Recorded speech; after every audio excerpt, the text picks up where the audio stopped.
the first to know Nsem-Pii TV.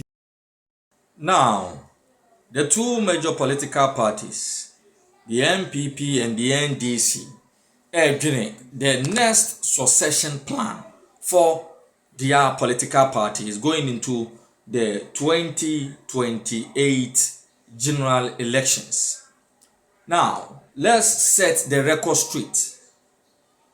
His Excellency John Dramani Mahama, His Excellency Dr. Mahmoud Bawumia eba into the limelight at the same time as running mates during the 2008 general elections.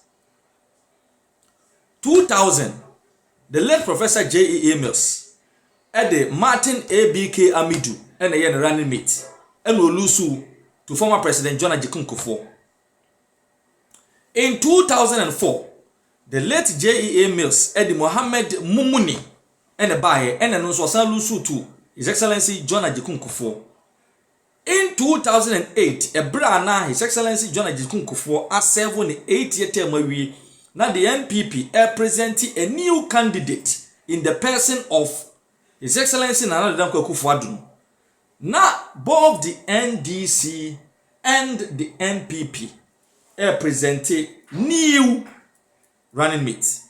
And in 2008, John Atta Mills, the then president, presented John Mahama as the running mate, whilst candidate Akufo-Addo presented His Excellency Dr. Mahmoud Bawumia as one also running mate.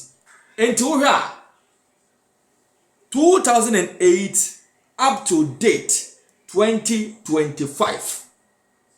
For 17 years running now, His Excellency John Dramani Mahama and His Excellency Dr. Mahmoud Bawumia feature prominently in Ghana Abatuomo either as flag bearer or as running mate. And no, and now Star Wars within the NDC Chirimua. The succession plan for the NDC after John Mahama Omuhunu said the sequel. And nay, nipa bi ebubo diawodo ewo the rank and file of the NDC to succeed His Excellency John Dramani Mahama or just one term to serve as a president. Julius Debra, Chief of Staff for Dean EPM, Johnson Asiedun Ketia, National Chairman DPM, Honorable Haruna Idrisu, Education Minister DPM, and the list goes on and on and on and on. And on Dr. Tony Aidoo, Edin Sembia to just say. Succession plan of the NDC after John Mahama. In fact, he doesn't want to live to see that moment. Journalists are interview no bono. Said the entire workers I was say Debbie. He's seen enough. He doesn't want to see a moment where the NDC lives after John Dramani Mahama. Video no ha mebo e dia kire. Na enumu na Samuel Koku Anyidoho the bull. Ako Twitter ni X handle na wako twere Nsem-Pii edi afa ensem a na Dr Tony Aidoo edi tudwa in this said interview ewo Gold FM.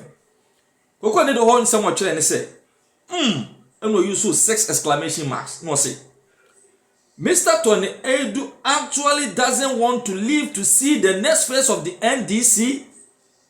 This is sad. He wants to depart before the obvious happens. Not a question mark. Obviously, this is a very sad and touching statement from one of NDC's founding pillars. One of the pillars of the NDC doesn't want to see the next phase of his own party. No, another 4 exclamation marks. I am weeping silently in my heart. So does majority of NDC Star Wars weep in their heart because we can feel what Mr. Tony Aidoo feels. Does the NDC really have a next phase? And now Mr. Samuel Koku Anyidoho assigned to another 4 exclamation marks. The multi-million-dollar question is: a dear partner ekoso ewo this NDC Star Wars omutrim after John Mahama. The NPP is privileged because the NPP has a candidate Wawa in the limelight of Ghana elections since 2008, and that is Dr. Mahmoud Bawumia. And it is a fact. Only that we cheap political propaganda and I'll be disputing. So since 2008, the NPP has had one consistent fellow in Ghana's political arena with respect to elections, and it is Dr. Mahmoud Bawumia. And it is the same time, and now His Excellency John Dramani Mahama so about into the frame. And today, so when you're penning for it, Dr. Tony Aidoo, Samuel Anyidoho, and the rest, express this sentimental. Now, again, your guess is as good as mine. Tiyanko heard a video of the interviewer, Dr. Tony Aidoo, granted to gold 99.8 FM Wakra. Now, or express this sentiment say on pursue the next phase of the NDC. Entino, the Empire Crown said, nay, say Yakupon Fanwa, hallelujah, and the but the next phase of the NDC after John Mahama, he doesn't want to see that. But whoever is planning to take over from Mahama, a great deal depends upon the outcome of the Mahama administration. If it does well, it inures to the party. And therefore, it creates a wind on which the potential or the prospective person can ride. But I don't know. I don't want to be here. Maybe by the time it comes to that point, I will be gone. You don't want to see what will happen to the party next? No. You don't want to be around to see? I don't want to. Senna, I'm old though. I try. But I'm old. God has been good to me. But I wouldn't mind if he takes me today. But because essentially, I think, would you not at least want to see where the future of the party? You know John Mahama. All I want to see is live long enough to see the Black Stars qualify for the World Cup and see them play well during the World Cup. Okay. The Black Stars qualifying for the World Cup. They're playing well at the World Cup. Yeah. I see. You're a big sports fan? Oh, yes. My house in London used to share a wall with West Ham's Upton Park. A wall. So sometimes I used to stand on the balcony, back room of my house, and I could see the field till they increased the length of the wall. So I was supporting West Ham. In fact, I was supporting all London clubs. Tottenham, West Ham, Arsenal, Chelsea. But when any of them meet Arsenal, I want Arsenal to win. But apart from that, any team that comes to London to play, I want the London club to win. I think that we had discussed this in the run-up to the 2024 election, the potential positives and negatives of all of the candidates who were running, especially President Mahama and Dr. Bawumia. And one of the potential negatives that was expressed about President Mahama's candidature was that if he were elected, he will be doing a one-term. The reason why that was a potential concern was that if you look at the constitutional arrangements that has been put out in the 1992 Constitution, you will see that the arrangement is such that the operators of the Constitution, that's Ghana and the Ghanaian political scene, will be changing presidents every other election. So if you go to election 1992, the one who wins 1992 is likely to run for the 1996 election, and after 96 to 2000. And then if he's able to win, he'll be there 2 terms, and then another one comes. And that's really what has happened. Now, the danger is that where the president is running in his second term, so I'm referring to January 1997, when Rawlings took the final oath for the second term, and therefore he's not eligible to run for the 2000 election. We saw the process. As soon as the 1997 handing over was over, groups were beginning to emerge within the ruling party about the future, about the succession. It's commonplace, it's normal in every political situation. In America, they will have it down. if it becomes clear that Donald Trump is not running for 2028, groups will emerge as to the succession. And political party people are always going to differ in who should be the successor. They are hardly going to have a 100% opinion. Now, that process affects every government in terms of your performance and in terms of your delivery. But it is anticipated that you will be in your second term. So you may have established certain things that can keep running, because naturally it is a cost to the democracy itself. It's an opportunity cost to democracy itself. For democracy's own sustenance, we must have that disturbance. That's the philosophy. So that we can sustain the process, there has to be the disturbance, which is that people are going to coalesce around opinions for the succession of the president. So in 1997, our first experience with it, the NDC, which was the ruling party at the time, observed that this is potentially dangerous, and that Rawlings was leaving, and people were coalescing around Guzi Tano especially. People were coalescing around ministers. People thought that there would be the return of Kwesi Botwe to lead the party, all of that. So the elders of the party were concerned about this. This was the first time we were confronted with this kind of situation. What did they do?